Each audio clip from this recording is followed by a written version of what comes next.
d'applaudir Florian Philippot.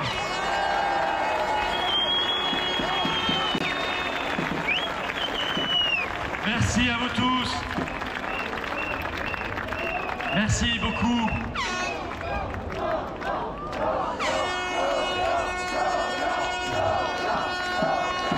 Merci, bravo à vous d'être là, si nombreux. La résistance est décidément toujours au rendez-vous. Je ne peux qu'approuver ce que vient de dire Fabrice. Je voulais dédier mes premières pensées et nos premiers applaudissements dans ce discours à tous les personnels suspendus. Et je pense en particulier aux soignants, bien sûr, et aux pompiers, pour lesquels nous avons vu cet été, avec les incendies, les feux de forêt, à quel point ils étaient indispensables et à qui on a infligé l'humiliation de faire venir 350 députés. Je suis obsédé par ces députés. 350 pompiers, bulgares, roumains, allemands, grecs, souvent non vaccinés, alors qu'on mettait de côté 5200 pompiers français suspendus.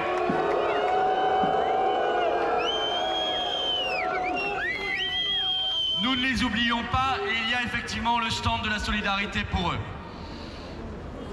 Votre mobilisation a permis de remporter des victoires, de gagner des batailles.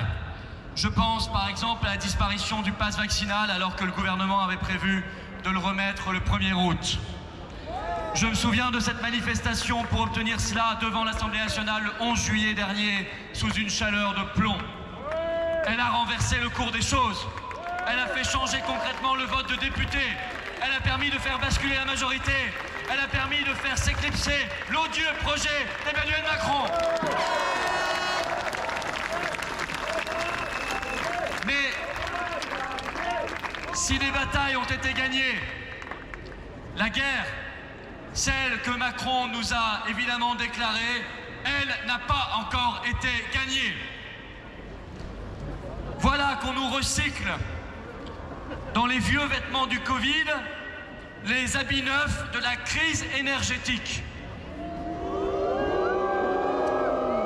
Même dramatisation, même volonté de faire peur, même Véran, qui a troqué sa blouse blanche de ministre de la Santé pour l'uniforme du porte-parole du gouvernement, mais qui dit exactement la même chose. Les pics d'inflation, je le cite, les pics d'inflation ont remplacé les pics Covid. Nous sommes actuellement, sachez-le, sur un haut plateau d'inflation, comme nous étions sur les hauts plateaux de contamination.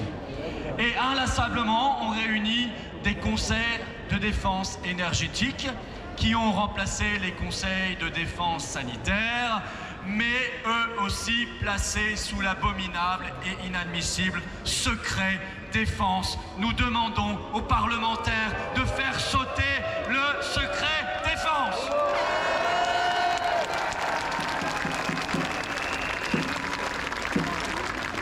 Cette crise énergétique pour laquelle on nous parle déjà de rationnement, de pénurie, de coupure d'électricité, peut-être même de carte carbone, entendez passe énergétique, passe climatique. Cette crise énergétique ne tombe pas du ciel comme la foudre qui s'abat sur les hommes ou les nuées de criquets qui viennent ravager les récoltes. Non.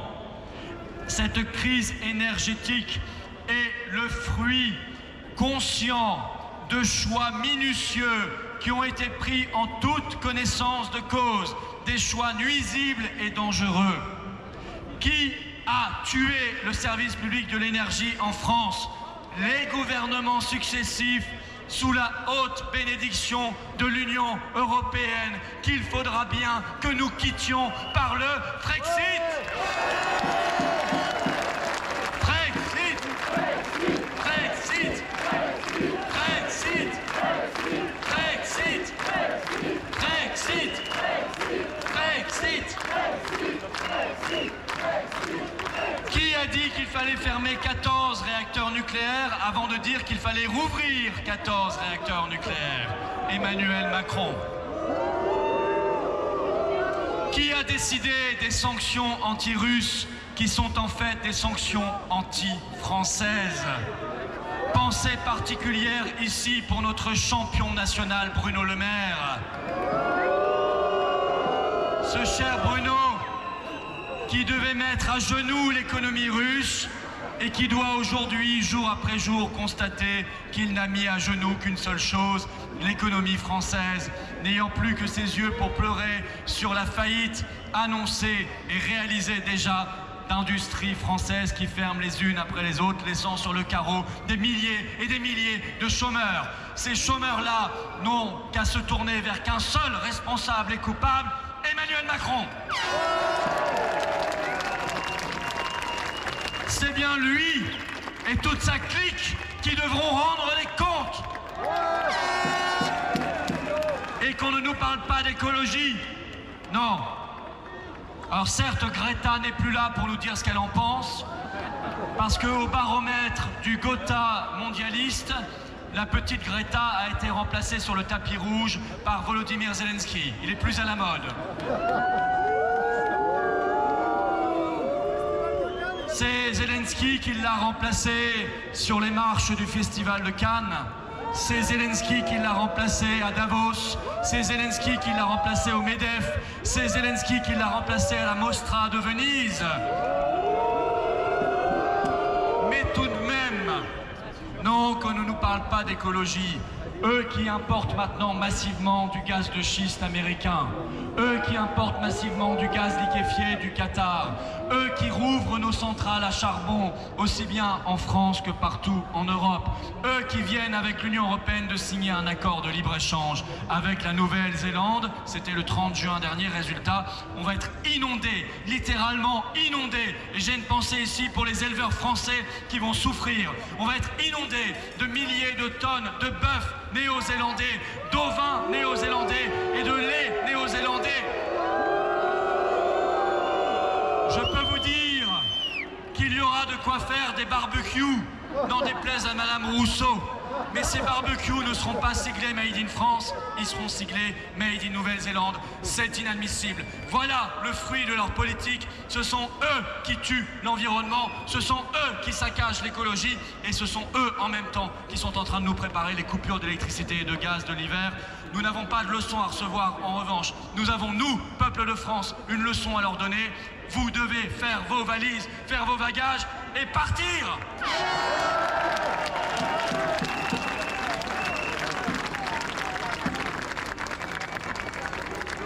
Justement, je parlais de guerre. J'ai entendu dans les récents discours fous de Macron le psychopathe, parce qu'il paraît qu'elle n'aime pas qu'on l'appelle Macron le psychopathe. Alors il faut l'appeler Macron le psychopathe. Quand je l'ai entendu à Bormes-les-Mimosas, quelques jours plus tard en Conseil des ministres, cet homme nous embarque dans la guerre. Cet homme ne cherche pas la paix et ne l'a jamais cherchée. Il cherche la guerre. L'entretien, comme sur le Covid, comme sur l'inflation ou l'énergie, l'entretien de la peur, des tensions et de la soumission. Eh bien, je vous le dis, cette guerre n'est pas la nôtre. Nous ne voulons pas des guerres de Macron. Nous ne mourrons pas pour les beaux yeux de Volodymyr Zelensky, d'Ursula von der Leyen, de Joe Biden ou de Klaus Schwab. Quand on cherche vraiment la paix, alors on quitte l'OTAN. Quand on cherche la paix, alors on se donne les moyens de faire respecter les accords de Minsk, ce qui n'a pas été fait.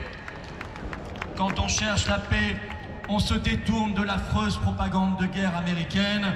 Et là-dessus, je le dis et je l'ai invité très sérieusement en manifestation.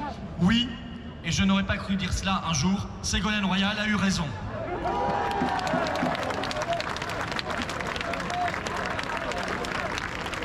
Tous les toutous de l'OTAN depuis aboient contre elle, mais nous n'avons pas oublié les mensonges du Kosovo. les mensonges de Libye, les mensonges de l'Irak, les petites fioles de Colin Powell devant l'ONU.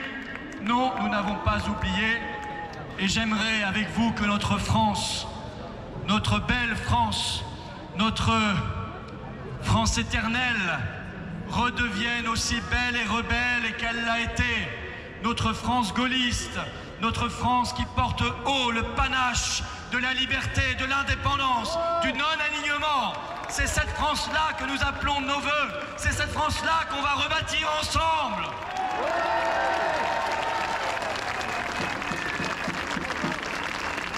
Cette France qui tourne le dos à la guerre, qui tourne le dos à l'Union européenne et à l'OTAN, à l'agenda 2030 de l'OTAN, qui emmène avec elle tous les non-alignés du monde vers justement un autre monde, vivable, humain, paisible, harmonieux, où la souveraineté des nations et des peuples est respectée, où le fric ne décide pas tout, où la corruption et les conflits d'intérêts sont chassés, où le bien commun triomphe.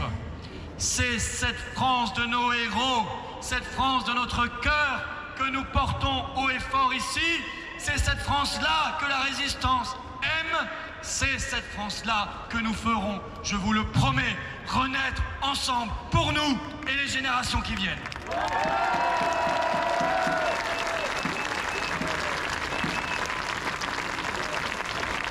Au passage, dans cette France-là, ça, ce sera terminé. Ça, c'est la trahison. Ça, c'est la traîtrise. Ça, c'est une instance qui ne nous a jamais défendus pendant le Covid. Et derrière cela, derrière ce Conseil d'État, qui n'est plus que l'ombre de lui-même, il y a l'affreux Conseil constitutionnel qui nous a trahis de la même manière de A à Z.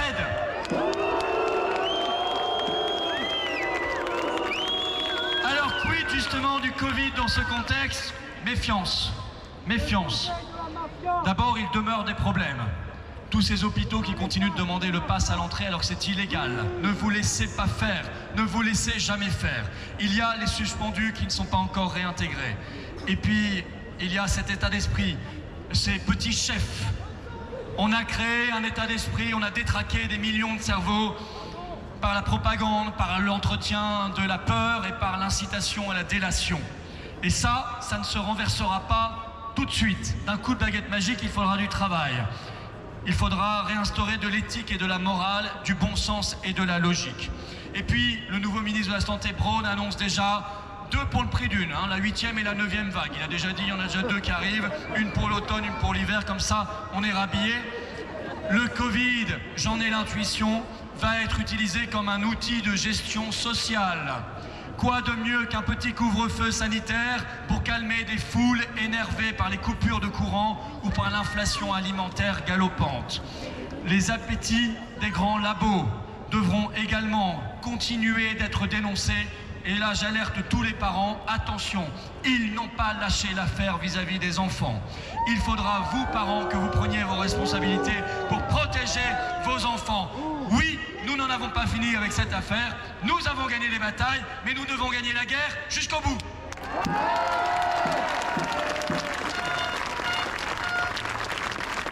Pour finir, mes chers amis, nous sommes ici la résistance. Vous êtes la résistance.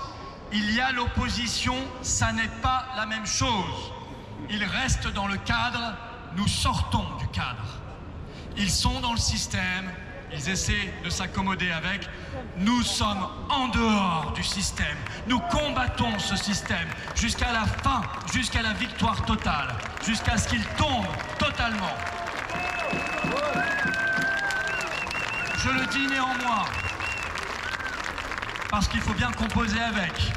Je le dis aux parlementaires de l'opposition, Macron vous a mis en vacances pendant 2 mois. Revenez. Normalement, vous ne revenez que dans 1 mois, le 3 octobre.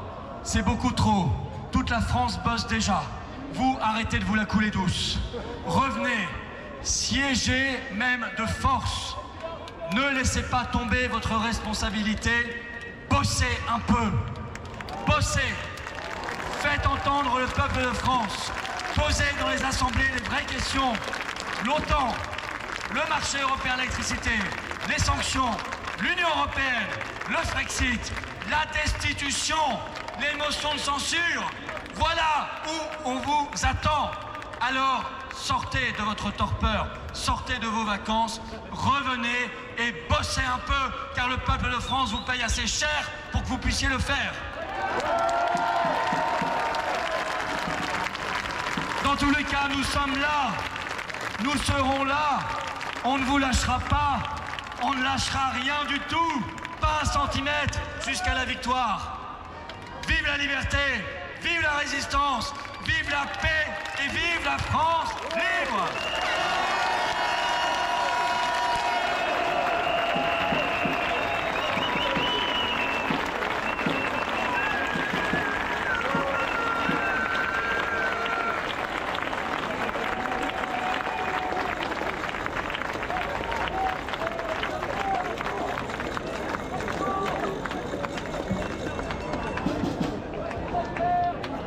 Évidemment, nous allons... Ah, il y a du monde parce que c'est l'unité. Et oui, beaucoup de figures parce que c'est l'unité. J'en appelle à toutes les personnes qui ont parlé. Je sais qu'il faut laisser. Alors, avant la Marseillaise, on va se faire plaisir, les amis.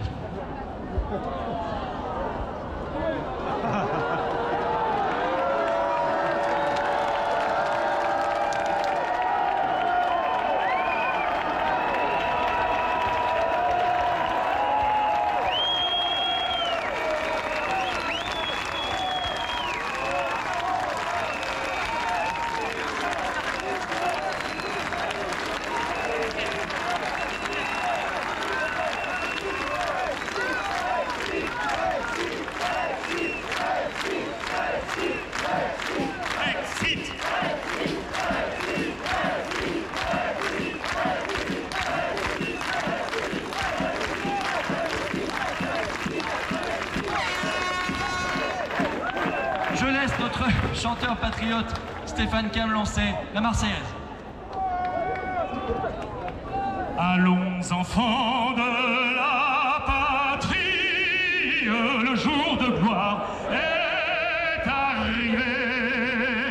Contre-nous de la tyrannie, l'étendard sanglant élevé, l'étendard sanglant élevé. Entendez-vous dans les campagnes mugir ces féroces soldats qui viennent jusqu'au ventre bras, égorger vos fils et vos compagnes. Aux armes, citoyens, formez vos bataillons, marchons, marchons, cassons un mur, à vos sillons.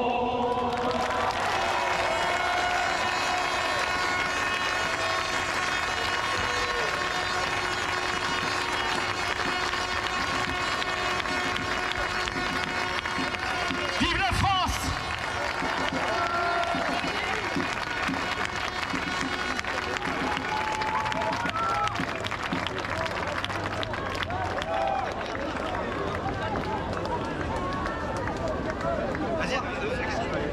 Ok, je vous annonce une quête, comme nous faisons d'habitude.